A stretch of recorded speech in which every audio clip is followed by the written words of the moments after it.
I look like I'm like, hey man, what's up? How's it fucking going?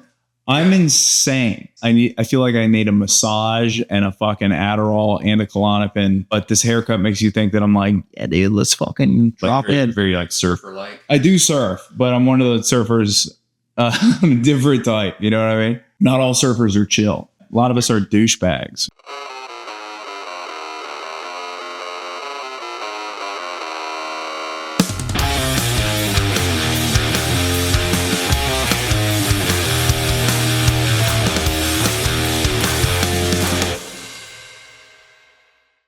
I'm not a relaxed guy. You'll learn this pretty quickly. East Coast kids and guys are just always like, we're fucking so neurotic. Why?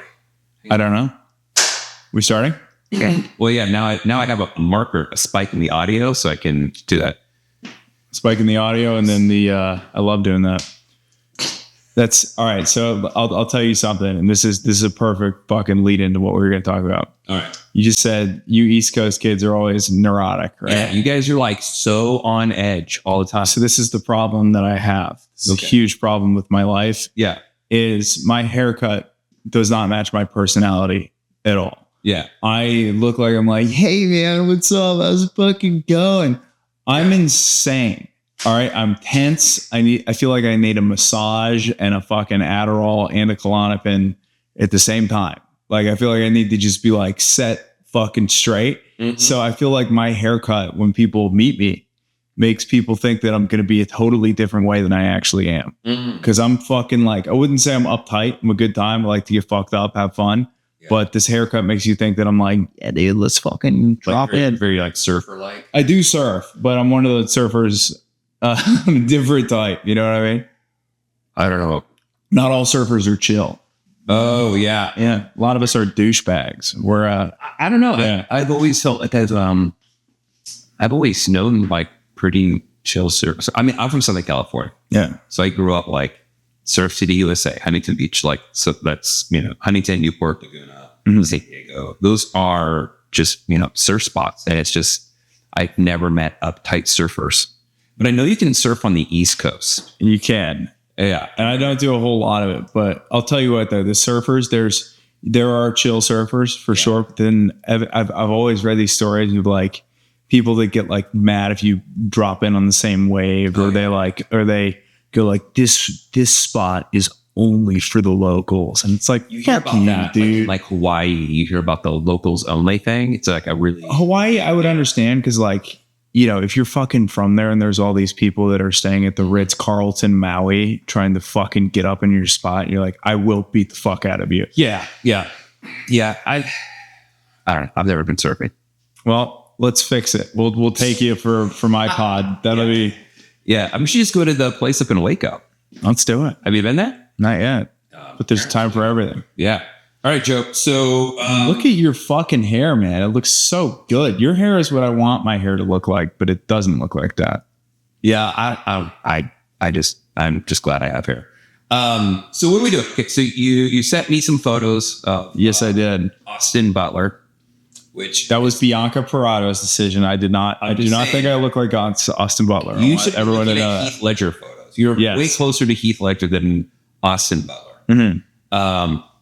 But with that being said, what is it you want to do? It seems like you want to do a change.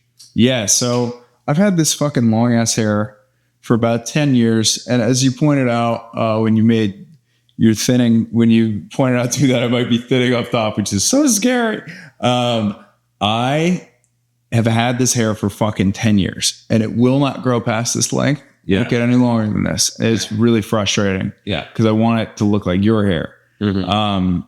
I have tried a fucking array of products. An array that I brought for you today. Let's also just figure out how many of these things there are. Shea butter, leave-in conditioner. Shea butter. All right. We got one. That's good stuff, right? They told me that was good stuff. Well, shea butter's nice. It's just that after a while, it can start to build up. Like a build up. Yeah.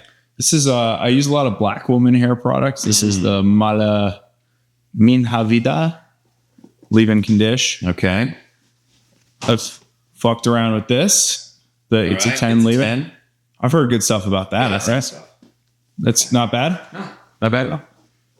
This is the Kristen S curl conditioner. Kristen S. What's your curl conditioner? Ooh. Nice, right? Pete and Pedro salt spray, sea salt spray. For what? For fucking texture. I don't know what that.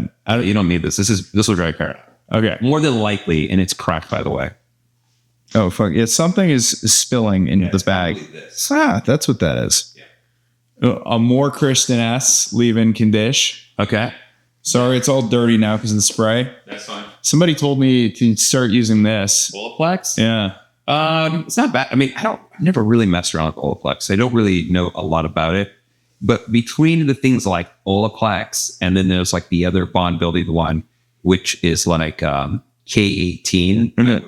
I like the K18 stuff more than the Olaplex. Okay. You tell me what to do. I'll do it. We'll see what it may not. Okay. Cremo styling cream. Cremo. Somebody told me to use that instead of You gel. can probably start using this if you're going to go short with your hair. You can probably get away with this. This is probably not the most ideal product to wear when your hair is long. This one I was just going to throw out. That's like sticky pomade that I was trying for a little bit. And it's empty. Okay. Yeah. Okay. Sorry, my garbage was full, so I brought it here.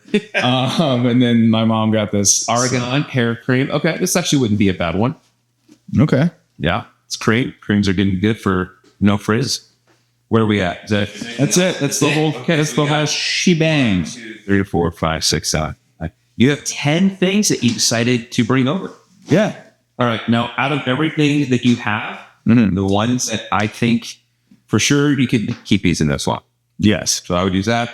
This wouldn't be a bad one either. It's going to probably make your hair really soft. It doesn't seem like it has any hold in it. So, like that one photo you sent me, the first one that got the striped shirt. Yeah. I said his haircut and Austin Butler's haircut are the same haircut. One's just done more naturally. One's a little bit more like styled out. This would be more like that photo you sent me. Okay. It's probably saying keep the frizz at bay. So I'm going to put these over here. But what's the difference between the Argan Magic and the Shea Butter Leave-In Restore? This one? Yeah. Okay. So that's a styling product. That's different than like something that's going to be more for nourishing your hair. So you have like shampoo, which is cleaning your hair. So you have shampoo, which is cleaning your hair, right? You have conditioner, which is hydrating your hair. And it also helps hydrate your scalp. What happens is when you put conditioner in your hair, it becomes neutral in the pH scale. Then you add water, and then it turns it into, I think, like an alkaline again or something like that. Either it was alkaline or acid, one of the two, I forget. But it's now not neutral anymore. And so it will help to bridge your hair back to being more into a neutral pH is some sort of leave-in. And so what leave-in does is after you rinse out your hair with the conditioner, you still have these like little potholes of dryness in your hair. And so instead of filling it in the way you would do like road repair work to completely get rid of the potholes, leave-in conditioner is like putting gravel in those holes. So over time, they kind of get filled by just getting pushed on by tires over and over. Yeah. But there's still going to be a dip in there. Got it. So that's what leave-in. So what would you replace the leave-in with? You just keep using leave-in. Leave-in is like an essential part of the whole shampooing cleansing process. So it's like shampoo, conditioner, leave-in. Those three things need to exist, especially if you have hair that has a lot of texture and movement in it. Got it. My hair, because the way it grows out of your scalp is actually either oval or flat. So the more kink the curl, the more it grows out of your hair flat, which means if you were to like take a microscope and look at the hair follicle shape in your scalp, it is more oval or flat. People who have straight hair, it grows out perfectly circular. And then the hair's straight.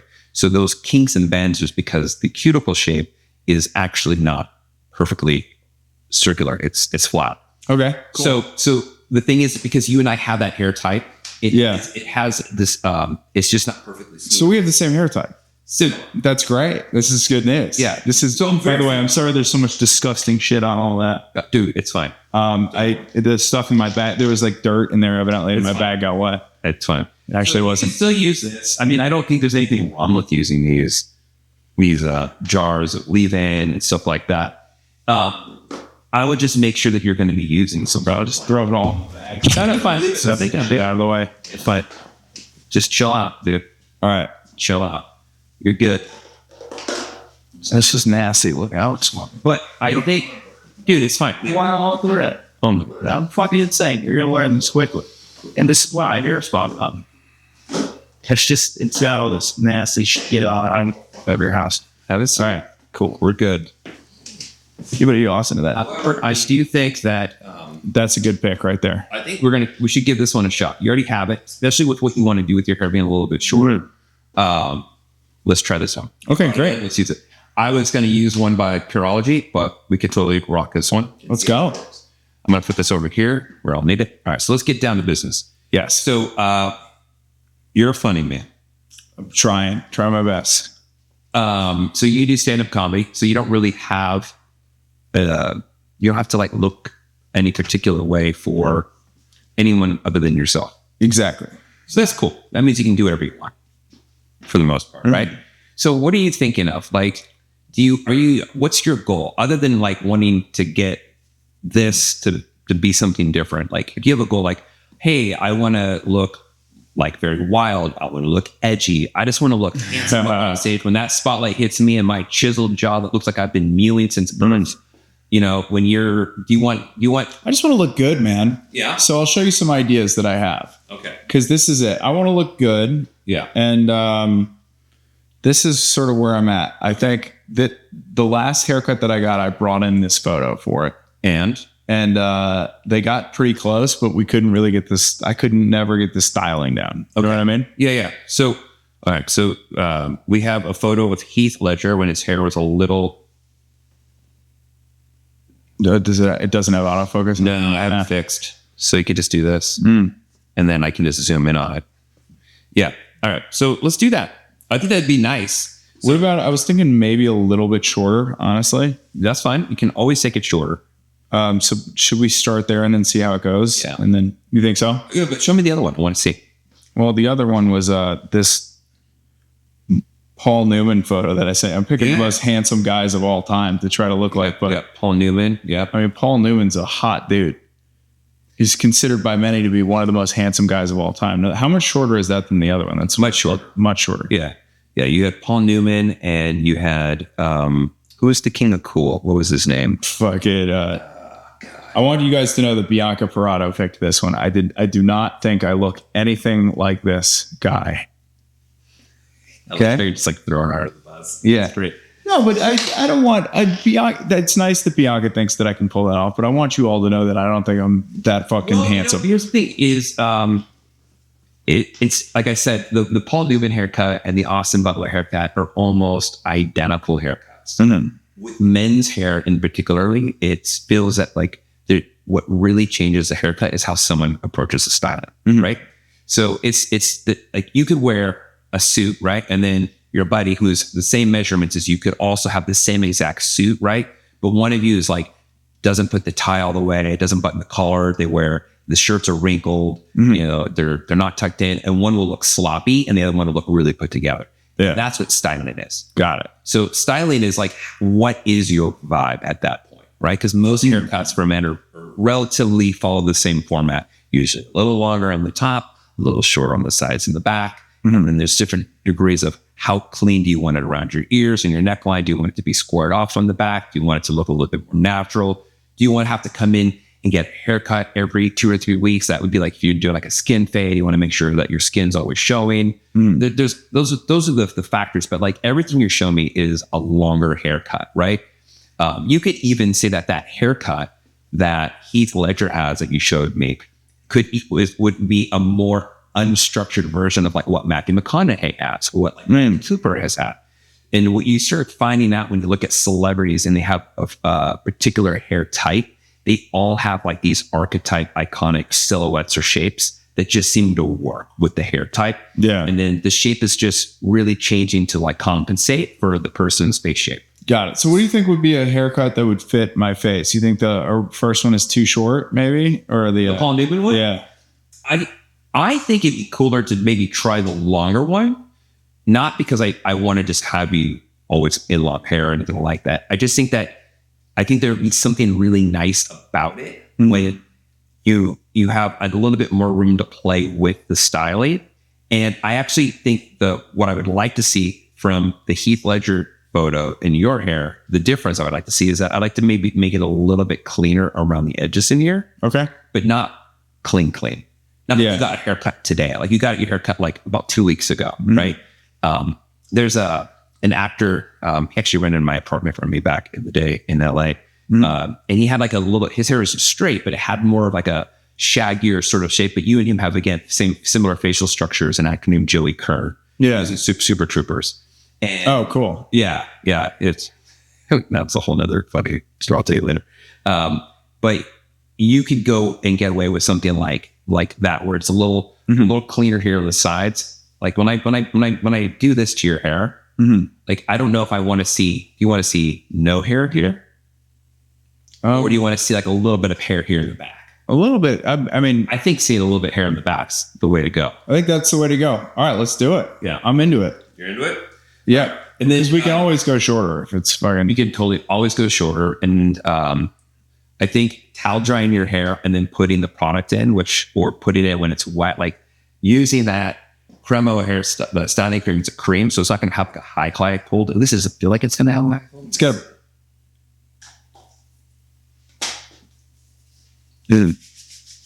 I would probably put it in when your hair is wet and run a white tooth comb for like your fingers through it and just kind of style it how you want. And then maybe Cool. squeeze out the water and call it a day. So what's your process here? Do you wash the hair before we cut? How do we? No, you can't even clean hair, man. I need to see how it is in its like worst state. Okay. I'm going to spray it down and stuff like that. Got it. Yeah. So let's do this. I'm going to put a cape on you Sick. and let's go from there. Let's cape up, baby. Was that too tight? No, it's good. Well, Michael Hutchins asphyxiation. Right. It just hot. Hey, what's up? What's up? All right, cool. That could also be another person you could have looked up as the singer for NXS. Really? Yeah. NXS, huh? Band from the 80s. So what's your go-to process for the hair? For your hair? For your hair? For my hair, I use shampoo conditioner. I use the Hydrate by Pureology. It's lightweight, super hydrating, which is what I like with curly hair. Everyone thinks hydration needs to be heavy, but it actually doesn't. Like what will happen is you'll notice that when you use a heavy, like the viscosity, like the weight of the product, what will happen is your hair gets flat. And what can happen with a lot of curly hair is it gets really flat here on the top and then hair gets really wide here on the sides. So I like the hydrate stuff because it's lightweight and it creates a lot more balance and spring in my hair, which is what curly hair you would like. I use leave-in, again, by Pureology. It's a nice spray. I'm going to use some of that on your hair. And then I just put some gel in. And lately I've been rocking the gel from Matrix. Because Pureology does not make a gel. And then I may just use a little bit of Pureology mousse at the very end to kind of help get a cast. So that way my curls last.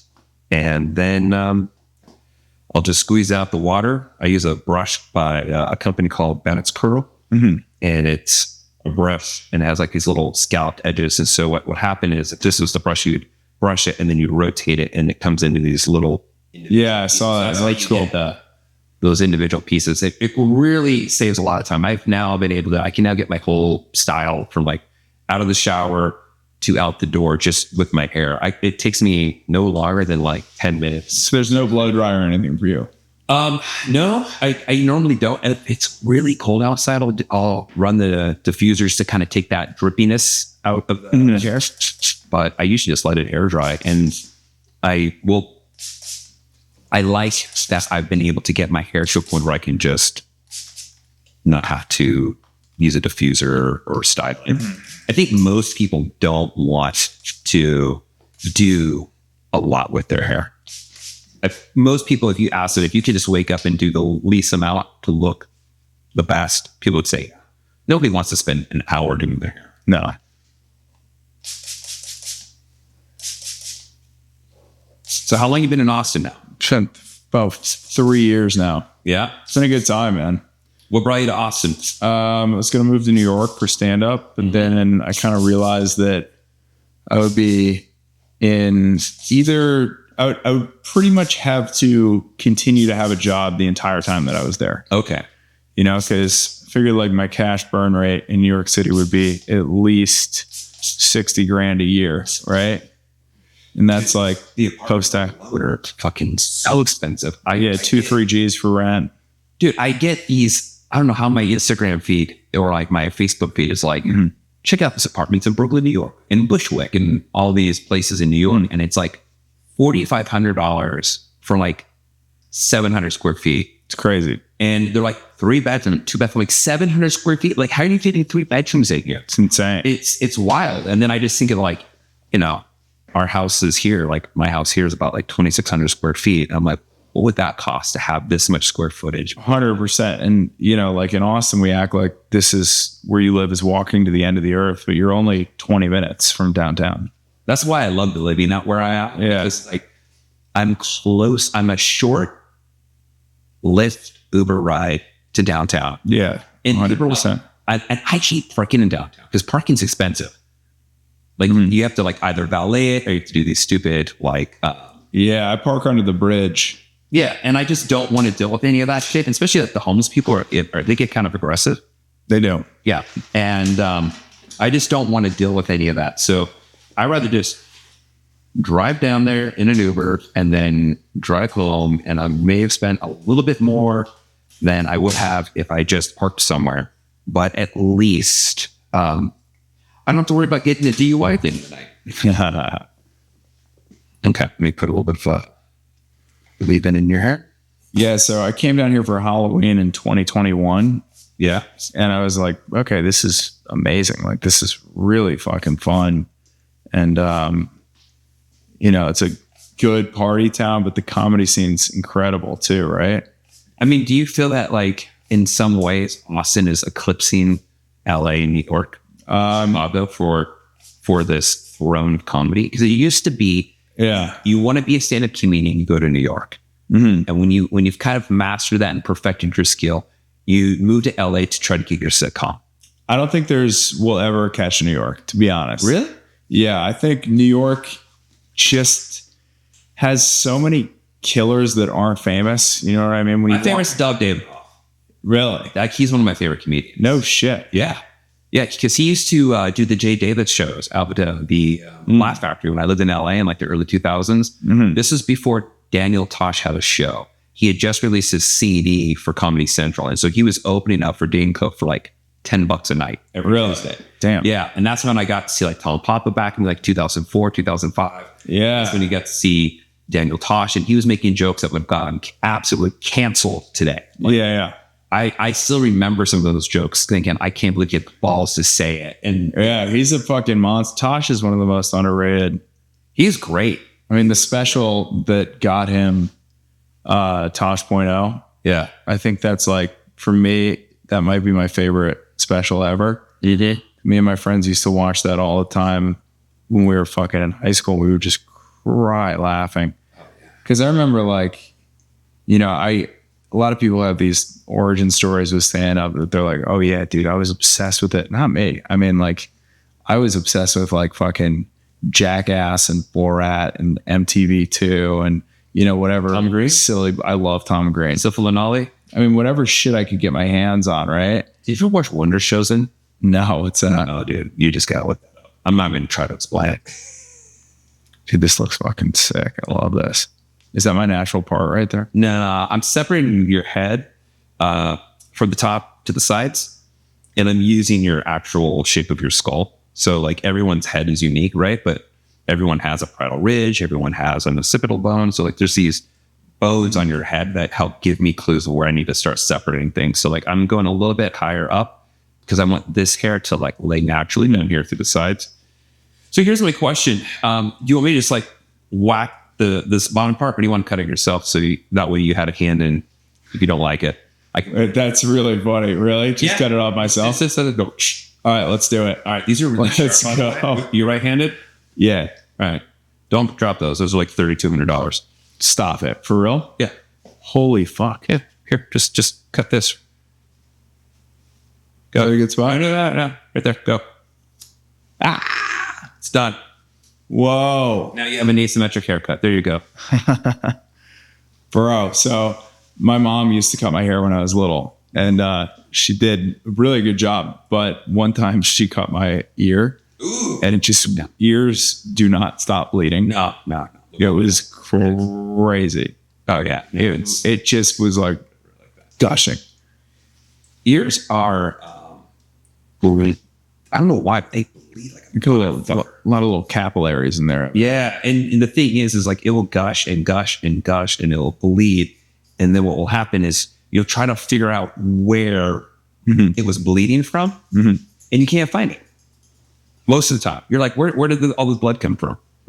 In my day, I have snagged an ear. When did that happen? When they moved.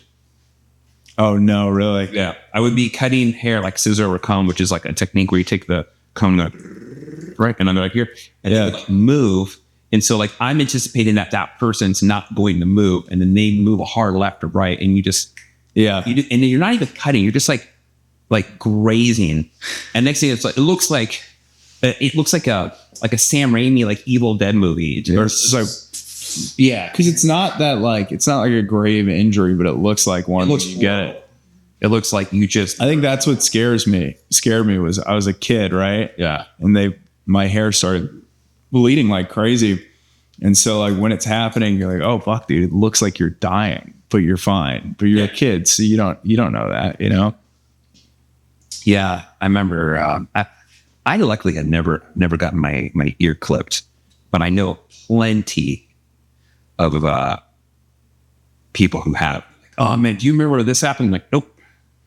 I'm like, I was very lucky not to have that happen. All right. So you moved here because you're like, this would be fun, cheaper than New York. Yeah, so I moved here because I thought it would be cheaper. I thought that it would be a little bit easier to get in. And that's proved to be like totally true. I think Austin, for me, I don't know if there's anywhere in the country where I'd be able to get up as much as I do here.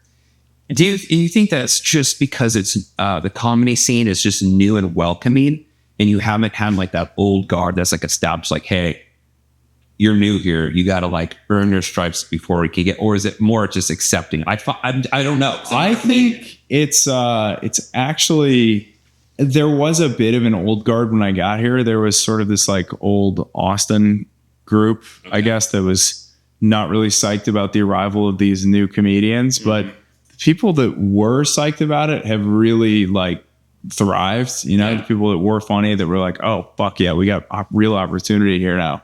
They're fucking killing it. And the people that complained and hated it are just done. Like they just aren't around anymore.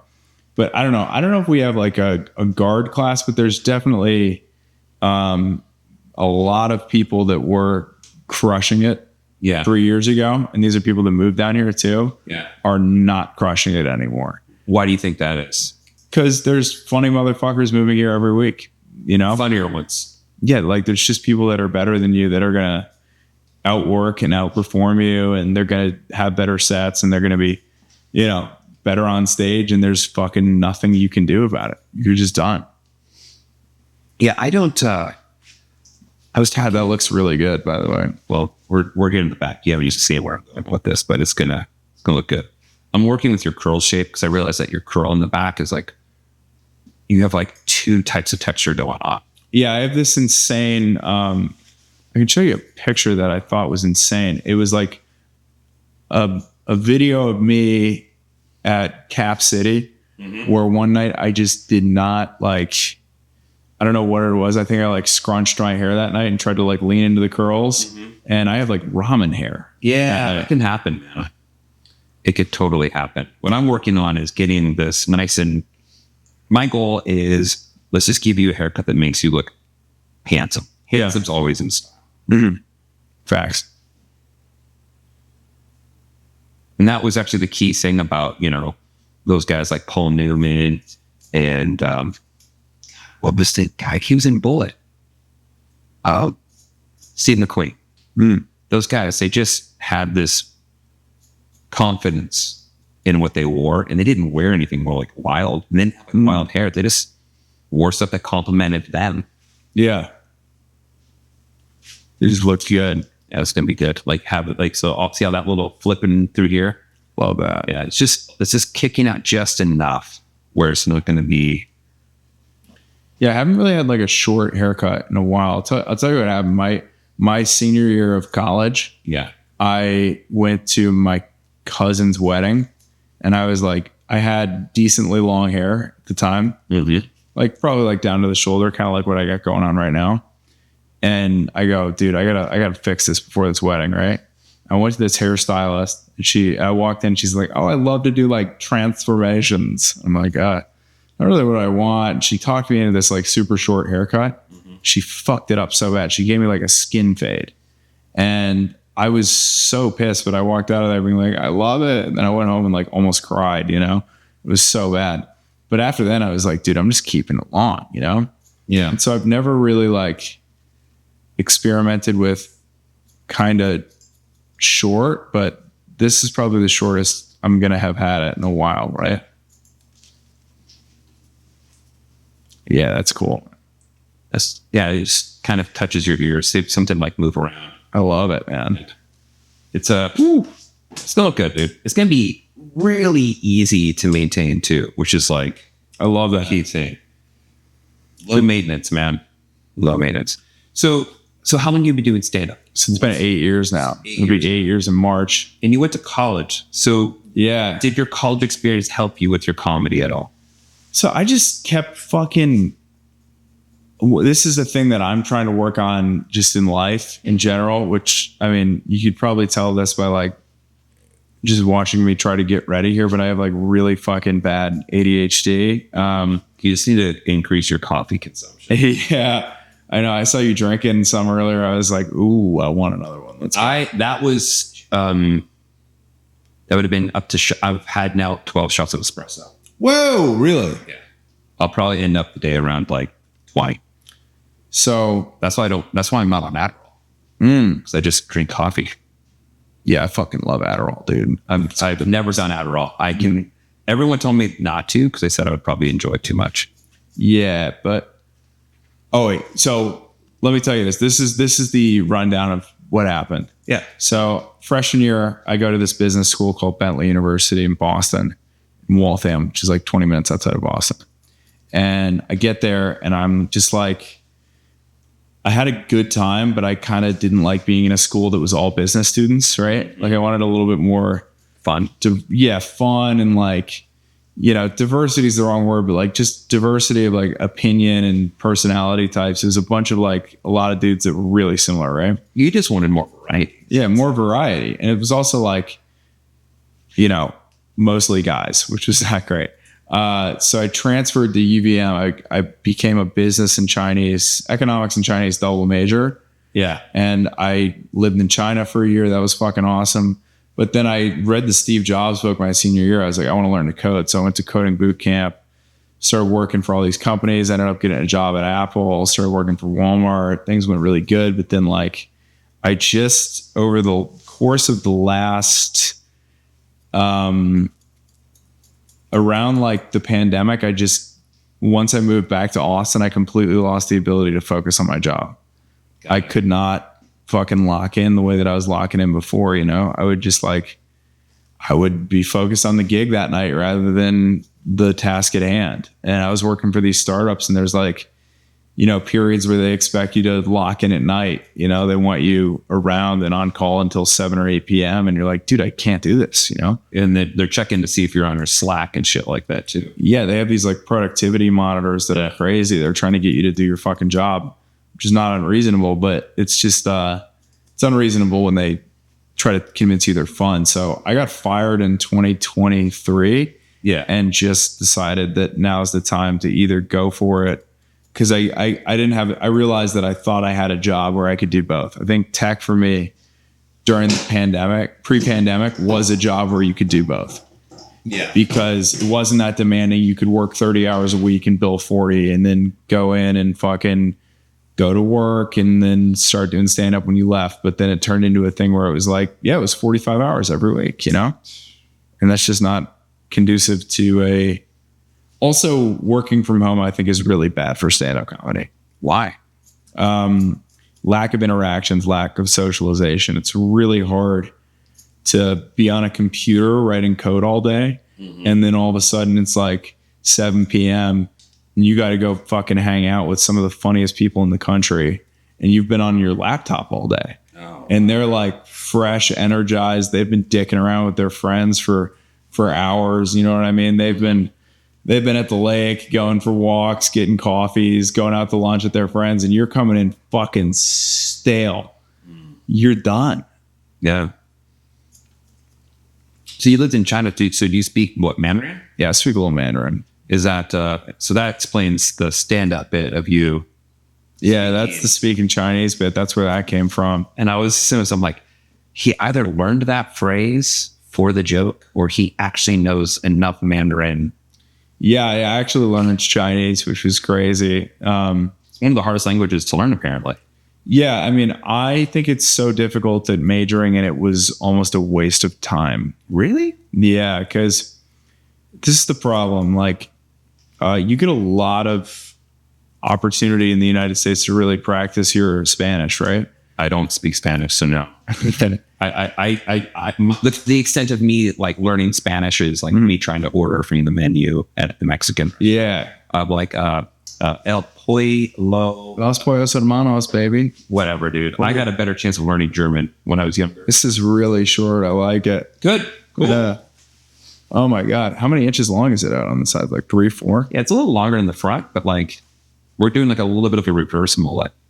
Cool. So the reason I'm doing that is like I wanted this part because if I take this too short, it's just going to stick out. And I think it'd be nice to kind of like be able to push this off of your face. Yeah, right? I love that. But are we getting like the McConaughey haircut here? Not McConaughey, no.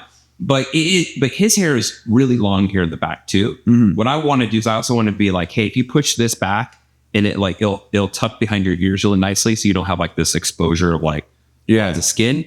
And then also because your curls here in the crown are different than underneath, I wanted to make sure that this part into like when I see you or anybody else sees you from the side or 3/4, they go like, oh, it fits your head shape. Yeah, 100%. Yeah, because if I did everything I was going to do, this part gets really short and then this part gets really long. So like, it's just about changing things up a little bit. So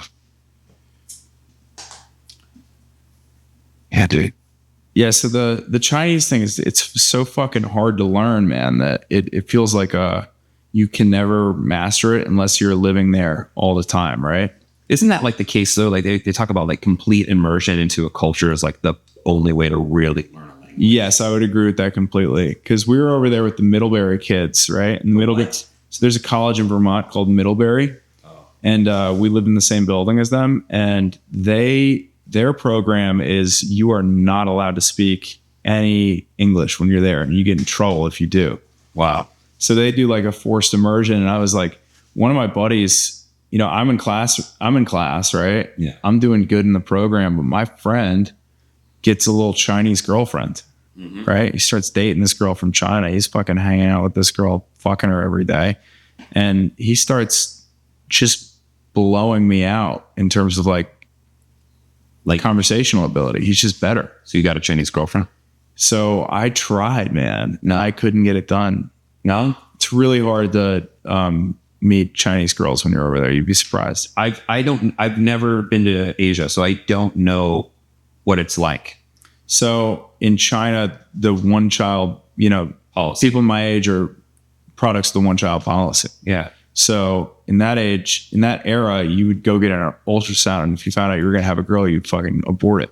Yeah. And so there's an excess of 50 million guys, which is not good because that's just bad. And then the other problem is that because of the one child policy, which was still enacted when I was there, it's not around anymore. Okay. People were cautious about sex. You know what I mean? Because you didn't just want to go get fucking fucked by some guy that was on tour over there, right? Yeah. Or on a study abroad program, get knocked up, and then this is your life. You know, this is your one chance. It's not like you can just try again. So people were really cautious about it. On average, Chinese people lost their virginities at an average age that was higher than any country on planet Earth. Crazy. The lowest one is. probably somewhere really fucked up, right? Probably.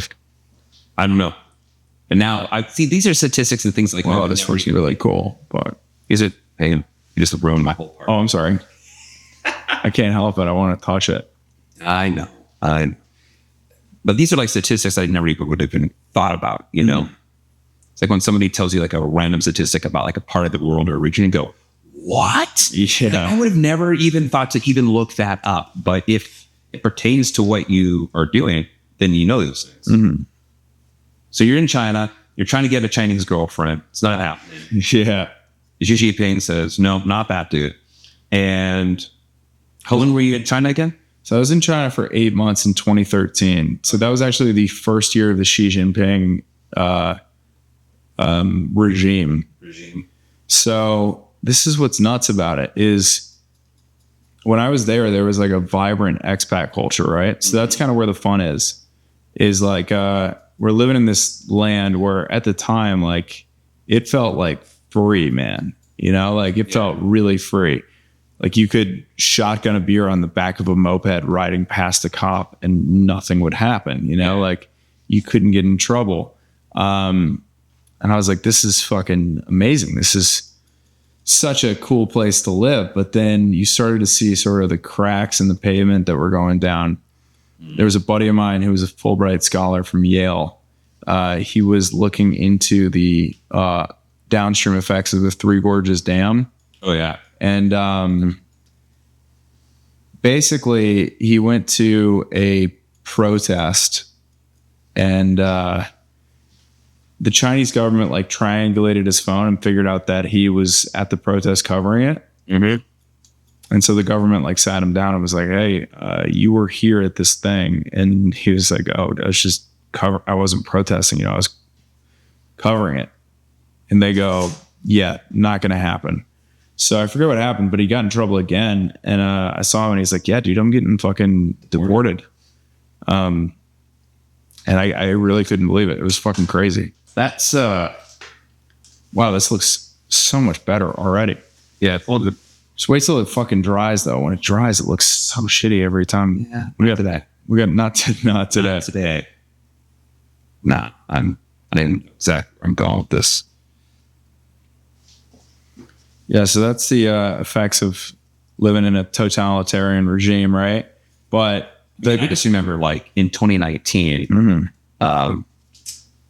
nobody, you know, everybody always remembers the end of 2019 was the beginning of the COVID thing for 2020. Mm-hmm. I remember China not so much with that is that it seems like the population was winning the skirmish, if you will, with the police. Like the police had.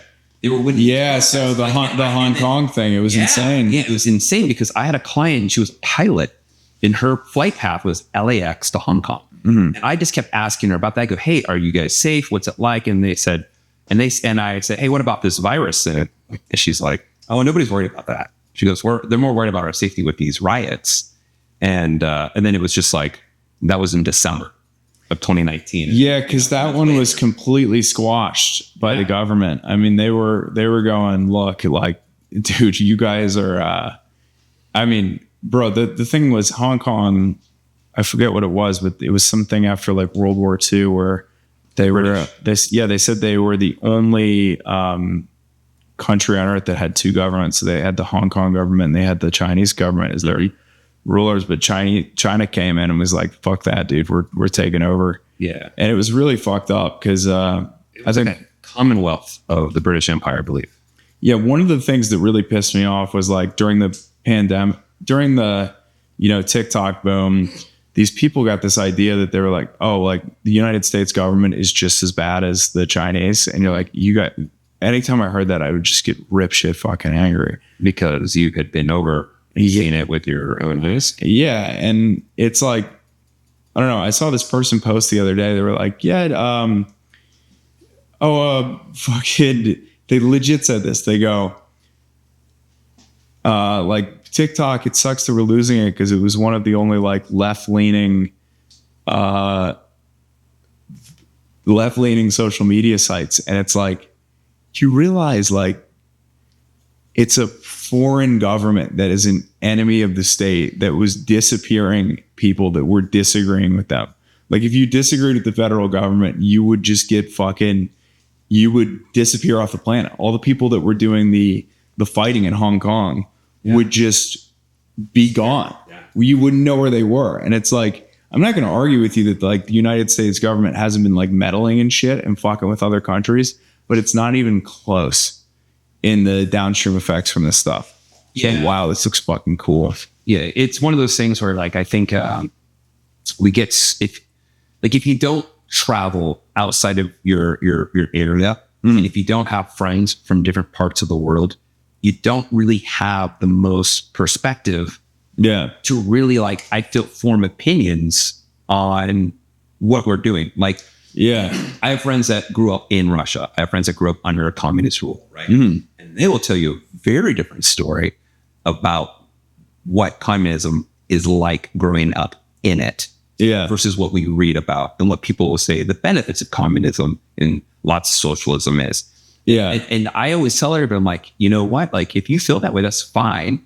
But like, have you ever interacted with people who grew up in that? Because, like anytime I see something that goes on in the world, like there's a riot in this country, you know what I do? I text my friend in that country and I go, what's going on? Well, the problem with, and I'm lucky that I get to be able to do that. Like I have friends almost in every part of the world that if I see something, I can text them, or I have a friend here whose family is in that other part of the world. Well, the problem with that though is in China, the brainwashing runs so deep that the populace is like fully bought into what's going on there. But isn't that like every country, like they like propaganda? So the biggest TV channel in China is CCTV, which is Chinese Communist Television. The second biggest is CCTV2. The third biggest is CCTV 3, 4, 5, 6, 7, 8, 9, 10, 11, 12.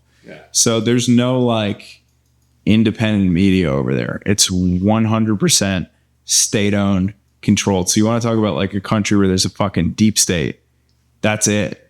Like, it's not good, man.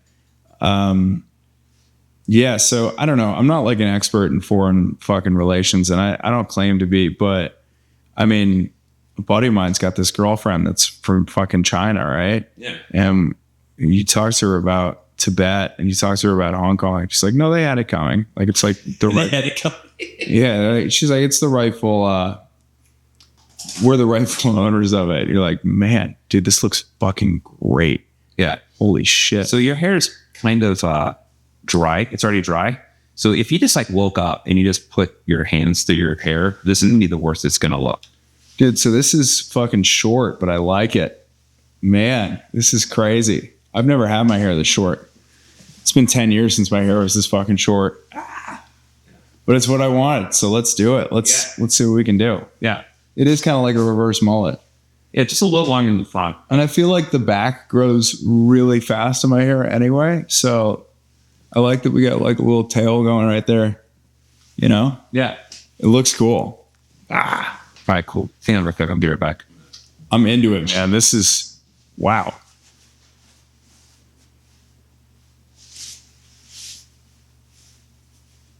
Holy fuck. I love it. I like it, man. I look like a different fucking guy. Did you almost like not have to cut the top at all? I did. I just cut like the really, really long pieces. So we gotta undead the top of my hair. How do we bring this shit back to life? There's supplements. There's essential oils that I'm a big fan of because they help promote hair growth. That's like one thing. I think that like that's something you could possibly do just because once guys get into their 30s, that's when like not everything grows is consistent, you know?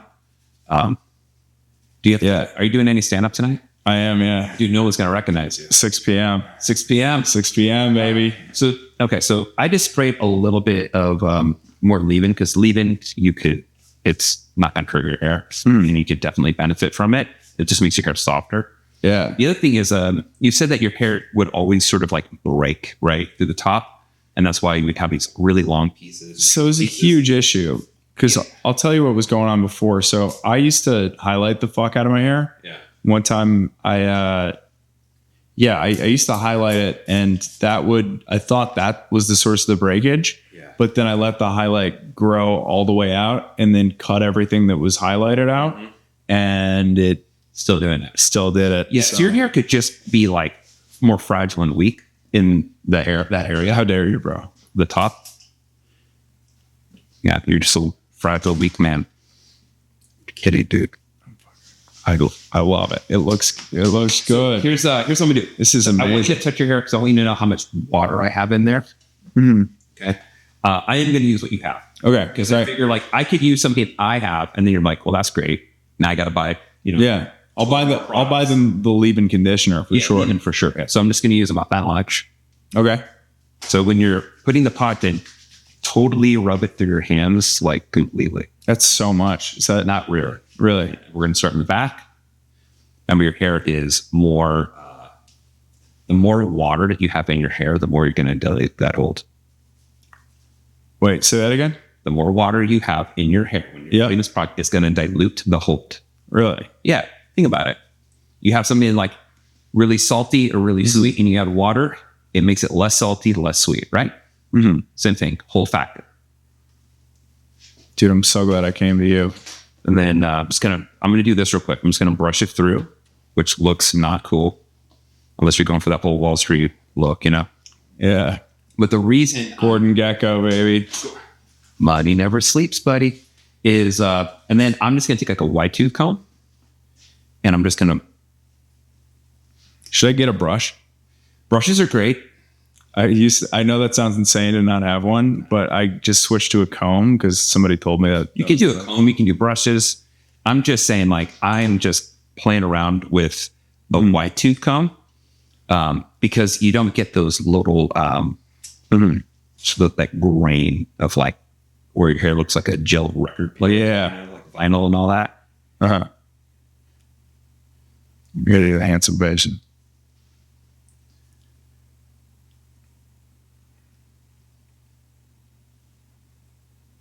Cool. And I really don't think you really need to do all that much, man. Yeah, this is sick.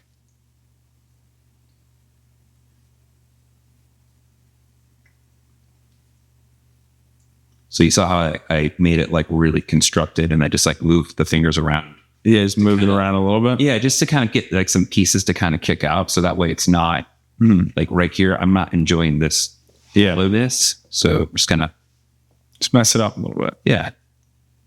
So that's good. I like a hairstyle where it's encouraged to be messed up because my hair is never going to like hold slick back. No. But what it does is when you do that, it promotes such a force to getting it all go in the same direction. And then you just start moving the pieces that you want. Like I think it looks fucking cool. This looks cool like this, man. Looks cool. And so you'll be a handsome comedian. Yeah, it's a nice change. They would say it's rare in those days. I mean, Jeff Dye talks about that. Yeah, that's my fucking boy. I love Jeff. So. He's funny. I never even knew who he was until Dean talked about him. Yeah, Because Dean opened up for him like last year. yeah. Yeah. Just solid cat, man. It's just funny. He's just a funny guy. And then I found out his whole that whole scandal of him and his the girlfriend that like was on the hills or something like that he dated. Yeah, what the fuck happened? I don't know, but all I know is his ex-girlfriend's friends with my friends from the hills. Mm-hmm. And I'm like, oh, this is Oh no. dangerous territory for me. Yeah, you can't be. I don't know Jeff, so I and I don't know his ex-girlfriend. I just know Jeff, I know you. Yeah. It'd be funny if you'd come on out here, but yeah. Dude, I can't believe how different I look. It's crazy. It's like I look like a different fucking guy. I like Your headshots now. I know. I gotta. No one's gonna recognize you. They're gonna be like, "Who's the handsome guy?" Who's that fucking guy? Yeah, let's start speaking Chinese, and they're like, "Oh, we know who this guy is." Dude, so you think it looks good when it flares out in the back, kind of like that? It's not flaring out in the back, dude. Really? It's not. Fit this up. So Whoa. So your profile, if you Dude, my hair's so brown on top. I'm like, yeah. So like if you just look at this, there might be a little bit right in through here. I might want to go through and just cut into here just a little bit, like right there. okay. Yeah, that's it. outside of that, man, we're pretty much set. Sick. I wanted to see if that hair would curl up more or not. So how often should I cut this? I don't know. When it's not doing what you want to do. That would probably be about like a month and a half. Got it. So you'll probably be like, hey, this isn't working. What do I ask for when I go in? I don't know. We'll show him a picture of this. Yeah, we can just come back over here. Except for that'd be great, man. A little easier just to not have to re-explain it. Yeah, but I'm getting the special podcast rate, dude. I can't ask for the podcast rate every time. I've seen your client list, dude. I can't afford your fucking rate, dog. You don't know what my rate is. You're just making assumptions. Well, I know that you're getting on an airplane to do a haircut later today, so I'm not. But I've done that many times. Yeah. It's, you just end up clients in different places sometimes and you go see them. Okay. So we completely derailed so much. We just ended up talking all this stuff about China. And, China. Dude, when Shane Gillis does his fucking impression, it's like the funniest fucking thing. Everybody likes China. So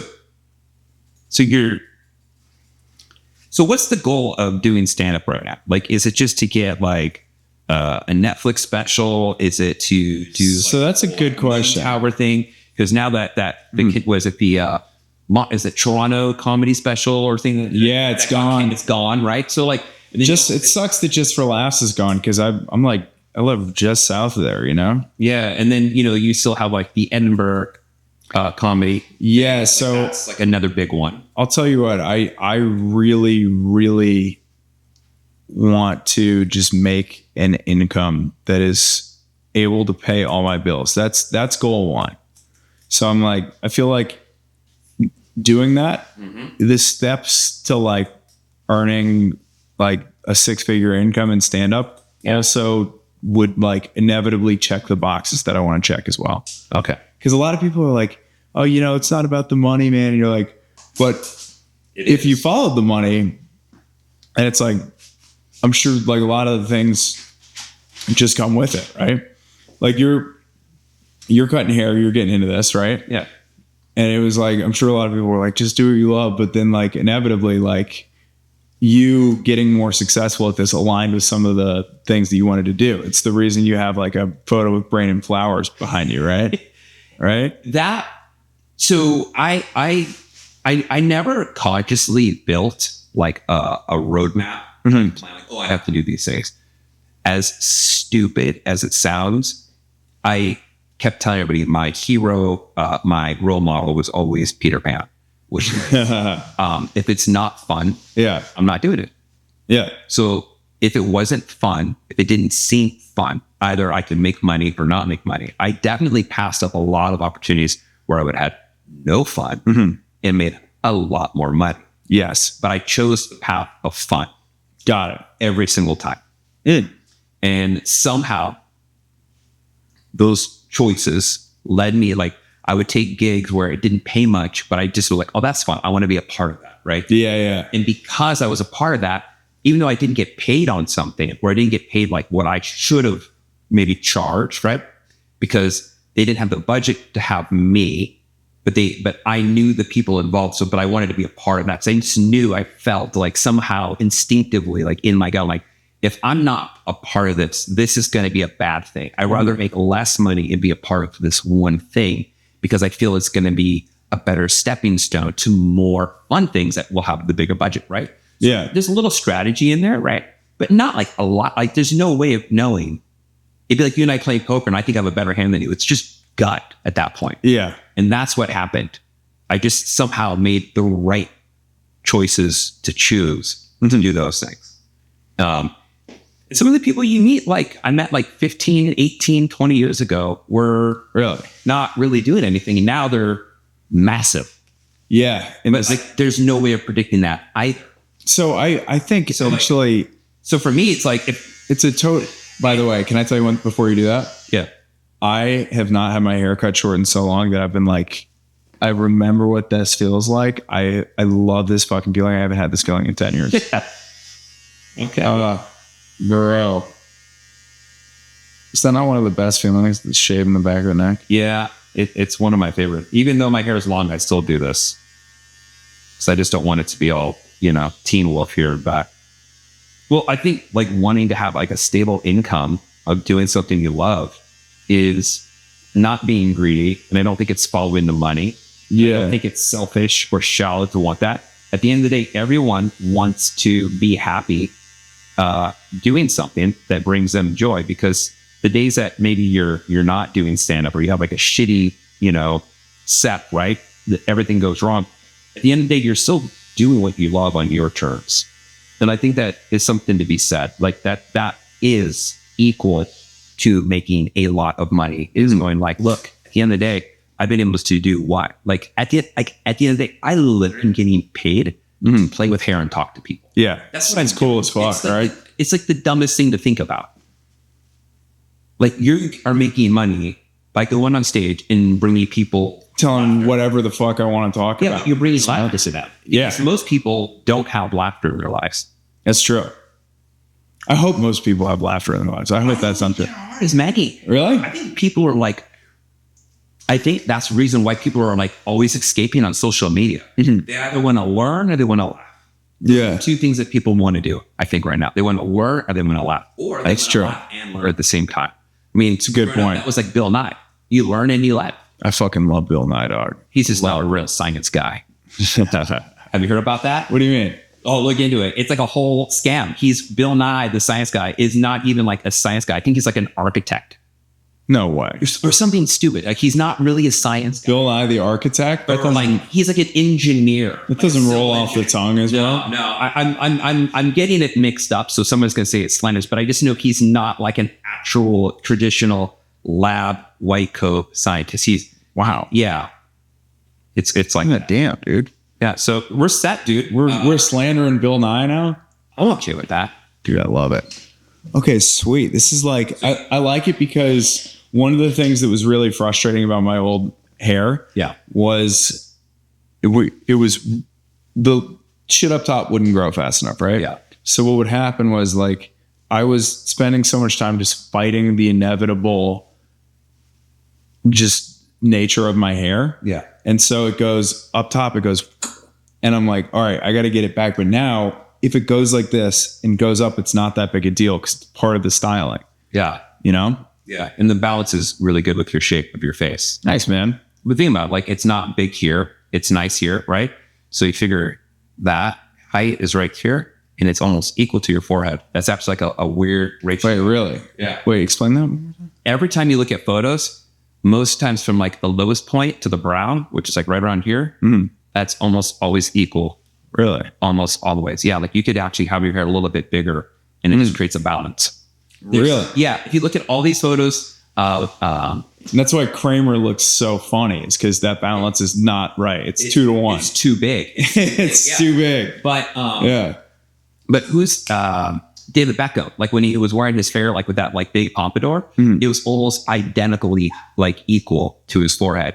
It's like you're either at equal like 1-to-1 ratio or you're like at 2/3. So it's like either 2/3, whatever the ratio of your forehead is, like I say 2/3. My buddy Andrew and I were discussing the ratios of foreheads and the height of hair and why some things look better than others. And we realized it was either 1-to-1 or 2-to-3. It was What's the 2-to-3? you're about 2-3. You're 2-3. Yeah, 2-3. So it's like 2/3 of your forehead is the height of your hair.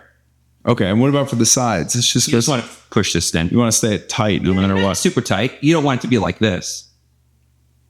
But like you just have a little bit of a relaxed. You know, no other actor you could get away with wearing styling. His face shape's a little bit more narrow.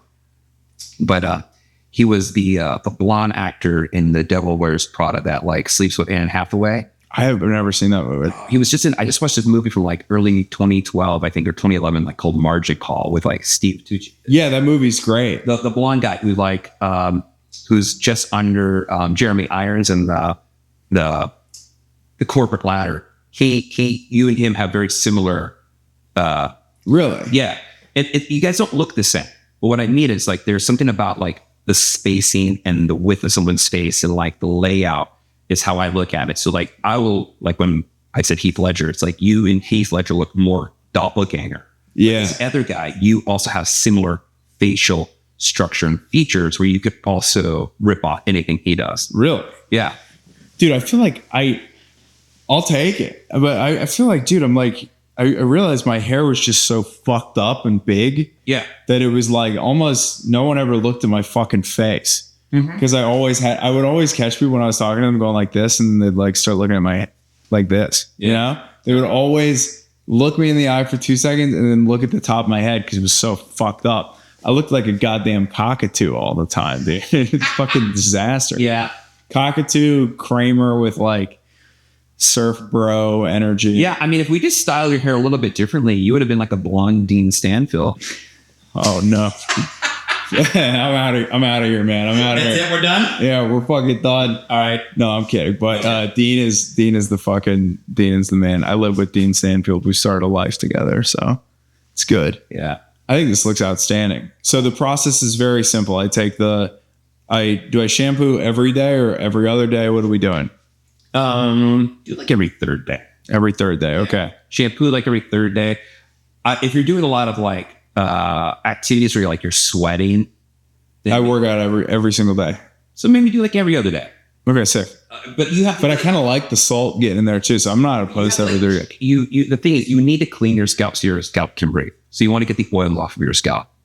Yeah, my scalp hasn't been legit cleaned in a while. Yeah. So you should do one of those head spas. Have we seen that? No. Dude, go look online. It's nuts. Head spa? Yeah, they like go through and they like completely clean your scalp, and they have like a microscope and they show you like your follicles, like if you're like, whoa. Yeah, I actually want to do it. You think it's going to help growth when I clean up? They might be able to give you some insight about like your scalp and your hair growing. Yeah, they're almost like a trichologist in a way, which is a person who studies hair differently than somebody who cuts hair like me. Yeah. Yeah, so I'd probably wash hair like no more than like 3 days apart. You could wash it every day if you needed to. Yeah. But I don't think you're going to need to do that. And then I would just wash it about like every 3 days, rinse it, maybe put a little conditioner in, rinse that out, put leave in it, get your hair a little towel dry, put the product in, get like a white toothbrush or comb, and just kind of push it around with your styling cream that you brought. So it works out. So we know Sick. This is how it works. And then let it air dry, dude. Great. That looks great. I think you're set. And then the question that I want to ask you, though, I feel like this will be a good clip too. So we'll fire away. All right. You said you reversed some of your hair loss. Yeah. How did you do that? Through supplements and essential oils. So it's a combination of distilled water, rosemary, lavender, and I'm forgetting the third one. And then you spray that in the areas that you want to promote hair growth, right? And so what happens is there's white paper studies, like actual medical white paper studies, that minoxidil, which it is, it uses. That's the one that, yeah. Rogaine, so minoxidil, not particularly Rogaine, but minoxidil and rosemary show the same effectiveness of hair regrowth in 3 and 6 months. So if anyone's ever concerned about having some sort of like side effect because it's a pharmaceutical thing, I am a hippie, so I'm like, let's just do the rosemary, right? Yeah, let's go old school. Let's go that, yeah. And so I showed you the photos of like my little bit of my it's impressive because it legit worked. Yeah. And that was 2024, so that happened really quick, huh? Yeah, I started doing that around end of March, beginning of April. And within like a few months, I went from like having like these little hairs to like long hair. And then when I would pull my hair back, all those long hairs were just like sticking out. It looked like a little, like those dandelions. Sometimes I was like, what's all this? And I realized it was all the new hair growth over the month. So whoa. And then it's another supplement called sulfurzyme that I take. And then there's, and those two things together work. So it's 3 essential oils and that really seemed to work well. And I can get into a bigger, deeper reasoning of how it all works, but it does. And it's not intended to grow hair in a sense. The oils are, but the supplement doesn't. It's just like, that's like, quote, the side effect. Side effect is you're going to have stronger, more resilient hair. And so it's a sulfur supplement. Yeah, I can show you. And so what is the main reason that people take it? What's the main effect? Well, people take it because it helps this particular one. I'm going to use the word claim, right? Because the world of supplements is like a weird thing for people. So the claim is that it helps with cellular communication. So like people who have like neurological issues, the cells aren't communicating as well. And so it helps a lot with that. But when everything's communicating and aligned, think about it like a traffic jam, nothing's flowing. So when everything's flowing well, everything moves great. And I started doing this after I saw my clients who were doing the same regimen, noticing it in their hair. Really? Yeah. Damn. And these are not men, these are women. And one of them already had a ton of hair, like more hair than I do. And the other one did not have as much hair. Her hair was more fine and more fragile. And I could feel the difference from the new hair, which actually had a lot more resilient to it. Like it was tougher. Really? Yeah. And it was fine. And then the rest of her hair was a little bit more fragile. Like it would break. Not to the point where like if you gave it a dirty look, it would just fall on the floor. Not that fragile, but very noticeable. And then my other client who has a ton of hair, like she has thick hair, lots of it, super long. She even had more hair. And she started noticing it growing in her front temple area because she's a mother. And so this is a common area for most women to lose hair. Yeah. Baby. And it's also the first area that a lot of guys lose hair. So it was really encouraging to see that she was able to regrow her hair by just doing this. It's amazing. So I was like, all right, well, what do I have to lose? Hair, right? Yeah. Not doing it. So that's why I started doing that. And I was like, all right, I'm going to start documenting. Every month I just started taking photos of my hairline. And I was like, holy shit, like it's actually growing. It's not one of those things I didn't believe it wouldn't work, because my wife would always ask me like, so did you think it wasn't going to work? I'm like, I didn't know that I had apparently lost hair in my hairline because my hairline is quite robust. Yeah. Yeah. You got a robust ass hairline. So like, would you say I have a robust hairline? yeah, you have a nice hairline. Oh, thank you very much. Look at us, dude. But it's one of those things where like I knew it would happen, but I didn't know to what level. I thought I'd see a small increase. I was expecting like very minimal return, but to see that, I was like, oh shit, okay. That's incredible. Yeah. So that made me a complete believer. And then some of my other male friends, they were all kind of like, you could see their scalp here in the back. And then they started taking the same supplements, and about 5-6 months later, next thing you know, like their scalp is covered again. Really? Yeah. So I was stoked to see that. I was like, okay, that's awesome. But everyone in so many things, like I just feel like everyone's looking for the quick fix. Like they want everything to happen as rapidly as Ozempic. And that's not the reality. Most things take time to get to that point. Yeah. So if you started today, don't expect to see any results until like month 4 or 5. Got It it. takes a while for your body to start utilizing it and replenishing itself. And then So what do? You just spray water with fucking rosemary in there every night? every time I get out of the shower, I spray my hairline, and then To get the sea salt bottle spray, fill that up with rosemary water. Yeah. And then fucking just hit it. well, I can send you. I have a whole ebook. I can send you the ebook. Send me the ebook. Let's Send you try. the ebook, dude, and you can read it and go, okay, I get it. By the way, I also want you guys to know that Tav has 15 guitars here, which is pretty fucking sick. I have a few. Gets after it. That's good. I like the Blink one is so sick though, dude. I love that. I can't believe it's actually a painted Condelange model Strat. It's so They weren't selling guitars, so they sent them all back, painted them black, and then my old coworker's husband, who worked for the Fender Custom Shop, did a relic on the side for me, and he doesn't work there anymore, so I could talk about it because he got fired. So What did you get fired for? I don't remember what. It wasn't for doing what he did for my guitar, but he completely did my guitar like under the table, off the side. He's like, don't tell anybody I did this. And I was like, okay. Why? He's like, I could get fired. But now that he doesn't work there, I can talk about these things. Yeah. Yeah, it's fine. Relic it up, baby. Yeah, exactly. I'm stoked with the way this looks. I think it's amazing.